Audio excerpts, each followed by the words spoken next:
Hello မင်္ဂလာပါချစ်ကိုကြီးတို့ XY Mobile အနေပြန်လဲကြိုဆိုလိုက်တယ်နော်ဒီနေ့3သိန်းကျော်ဝန်းကျင်မှာရမယ့် item လေးပေါ့နော် Note 11 Pro 5G လေးတွေနော်ကျွန်တော်ဒီကောင်နေမထားတော့ဘူးဗျာကျွန်တော်ဒီကောင်နေအကုန်ရောင်းမယ်နော်အကုန်ရောင်းမယ်ဒီကောင်လေးက RAM ROM က6128 812နှစ်မျိုးရှိမယ်နော်ခုနှစ်လုံးပဲရှိမယ်ချစ်ကိုကြီးတို့နော်အများကြီးမရှိဘူးအကုန်ရောင်းမယ်body ဘိုင်းအလုံး connection ဘိုင်းဘာညာကုန်ကျွတ်မှုတော့ share ဆိုမှ share တန့်တယ်နော်အလုံးလဲတန့်တယ်နော်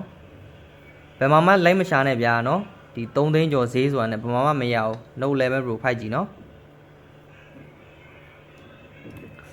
ကျန်နေတဲ့လို့မှာယူရှင်နေဆိုရင်ဆိုင်လေးစာလေးဖြစ်တဲ့ User Plaza ရှိမူကုန်းလမ်းကျဲတာမွေမျိုးပဲဖြစ်တယ်နော်လမ်းထိပ်ရောက်ရင်ဖုန်းလေးတစ်ချက်သာကြိုးဆက်ပေးဗျာချစ်ကိုကြီးတို့နော်လာကြိုပေးမယ်ချစ်ကိုကြီးတို့ကာလာလေးကတော့ပပဲဒါပါခေါ်လဲမသိဘူးအနက်လေးရဲ့အစိမ့်အဲ့ဒါလေးရှိမယ်နော်အားလုံးကိုကျေးဇူးတင်တယ်ချစ်ကိုကြီးတို့